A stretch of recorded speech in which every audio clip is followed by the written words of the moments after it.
จากข้อมูลของกระทรวงกิจการพลเรือนของจีนพบว่าการจดทะเบียนสมรสที่ลดลงอย่างต่อเนื่องเป็นเวลา9ปีได้สิ้นสุดลงแล้วในปี 2566 ที่ผ่านมาด้วยจำนวนคู่สมรสใหม่ที่สูงถึง 7.68 ล้านคู่เพิ่มขึ้นถึง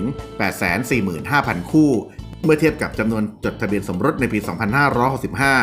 นักประชากรศาสตร์อิสระของจีนได้กล่าวครับว่าสาเหตุสำคัญที่ทำให้จำนวนผู้จดทะเบียนสมรสกลับมาฟื้นตัวอีกครั้งในปีที่แล้วมาจากการที่คู่รักวัยหนุ่มสาวหลายคนต้องเลื่อนการแต่งงานออกไป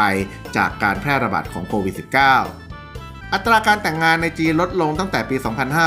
2556 หลังจากจำนวนผู้จดทะเบียนสมรสใหม่แตะระดับสูงสุดเป็นประวัติการณ์ที่ 13.47 ล้านคู่ขณะที่อัตราการเกิดในจีนก็ลดลงเช่นกันทำให้เกิดความกังวลว่าประชากรจำนวน 1.4 พันล้านคนอาจเข้าสู่สังคมผู้สูงอายุเร็วกว่าที่คาดไว้ทั้งนี้ครับรัฐบาลได้ออกมาตรการจูงใจสำหรับคู่รักให้ขยายครอบครัวภายใต้นโยบายลูก3คนในเดือนพฤษภาคม 2564 ที่ผ่านมาเพื่อกระตุ้นอัตราการเกิดประกอบกับยกเลิกนโยบายลูกคนเดียวอย่างเป็นทางการในเดือนมกราคม 2559 นอกจากนี้ครับจากการสำรวจสัมมโนประชากรในปี 2553 และ 2563 พบว่าคนหนุ่มสาวชาวจีนมีการแต่งงานที่ช้าลงโดยในปี 2553 อายุเฉลี่ยในการแต่งงานครั้งแรกของผู้ชายอายุอยู่ที่ 25.75 ปีผู้หญิงอยู่ที่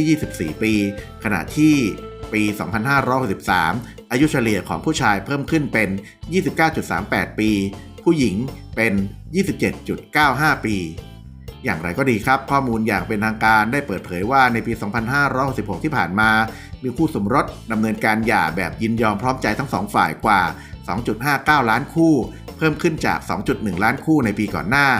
ขณะที่ในปี 2565 ก็มีคู่สมรสฟ้องหย่าแบบใช้ทนายเพิ่มเติมอีก 779,000 คู่เท่ากับว่าในปีดังกล่าวมีคู่สมรสที่อยู่ระหว่างการหย่าร้างทั้งหมด 2.87 ล้านคู่เพิ่มขึ้น